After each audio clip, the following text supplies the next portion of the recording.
The world's biggest serial killer might never have been caught if he knew how to use a computer. Imagine a person who is committing serial killings, is a friend of their own victims, a well-known figure in the town, and on top of that, a doctor. This is the astonishing story of Dr. Harold Shipman, who used his clinic not to save lives, but to take them. In the small town of Hyde in England, where only 30 people live, he carried out serial killings right under everyone's nose for 23 years. Even after putting more than 250 people to death, no one suspected Dr. Harold Shipman, and perhaps they never would have if he hadn't made one small mistake. What was the reason for these killings? Why wasn't he caught for so long, and what clue did the police find that suddenly exposed years of murders? Welcome back to another video. Dr. Harold Shipman, a doctor, mostly targeted patients who lived alone and were quite elderly, so that no one would suspect anything unusual about their deaths.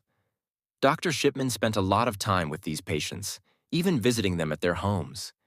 He would listen to their concerns, ease their burdens, and make them feel that even though they were alone, Dr. Shipman was always there to listen.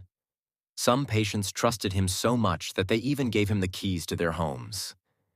Because of this demeanor, he became very popular in Hyde, as people thought Dr. Shipman could heal the elderly just by talking to them. But behind all this, Dr. Shipman figured out who was alone at what time, how much wealth and property they had, who visited them, and where their relatives lived. When Shipman felt satisfied, he would kill his patient by giving them an overdose of medicine.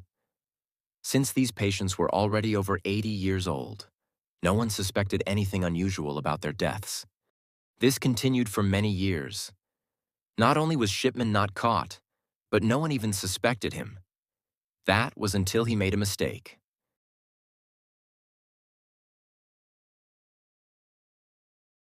Dr. Shipman began his career 70 kilometers away from Hyde, in a town called Pontefract, where he worked at a hospital. Then, in 1974, he left Pontefract and moved to Todmorden, where he was appointed as a general practitioner at the Abraham Ormerod Medical Center.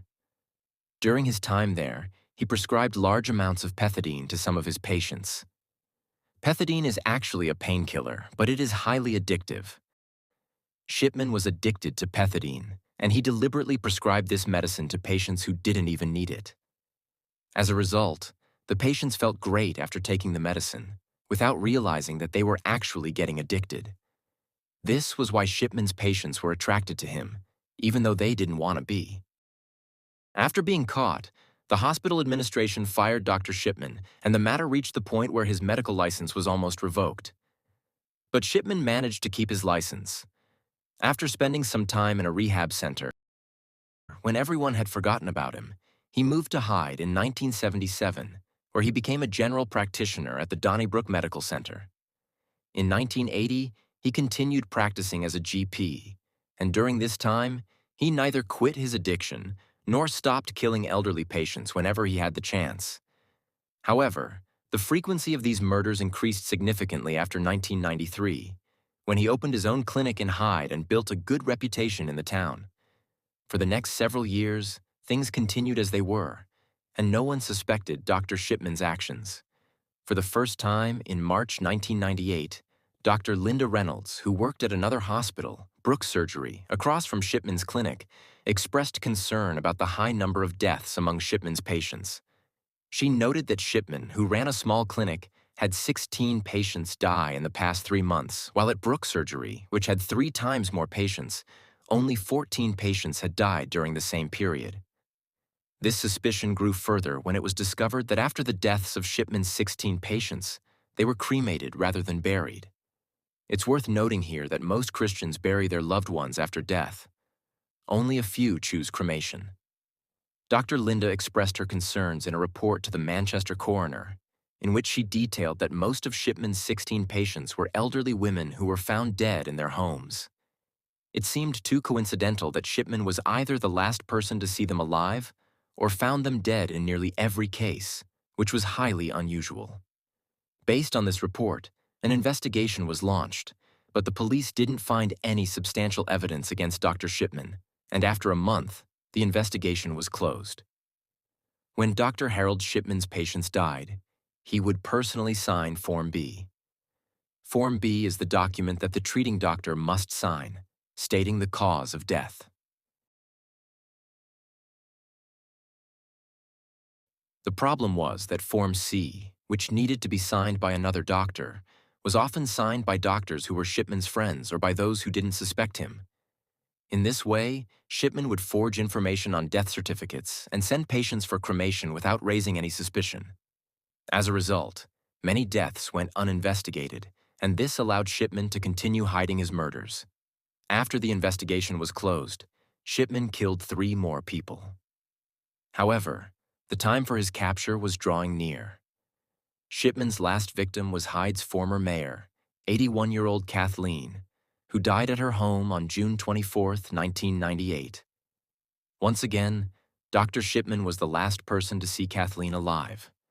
Later, he signed the death certificate, listing old age as the cause of death. Kathleen's daughter, Angela Woodruff, who was a lawyer, became suspicious of her mother's mysterious death when she received her mother's will, in which Kathleen had left her house to Dr. Shipman. Dr. Shipman was very close to the family, and the mention of him in the will wasn't what made Angela suspicious. Instead, it was the fact that Kathleen had 2 houses, but only one house was mentioned in the will. This indicated that the will was written by someone who didn't know about the second house, and that person was Dr. Shipman. Angela Woodruff approached the police, who first conducted a forensic analysis of the will, which proved to be false. Then, the police performed a post-mortem on Kathleen, which revealed a large amount of morphine in her blood, enough to cause death. Kathleen's murder forced the police to revisit old deaths. After a final investigation, the police found that Dr. Shipman had killed 218 of his patients by giving them a morphine overdose. Dr. Harold Shipman was sentenced to life imprisonment, and later he committed suicide in prison, ending his own life. However, to this day, he is considered the world's most prolific serial killer. That's all for today's video. If you liked it, please subscribe to the channel.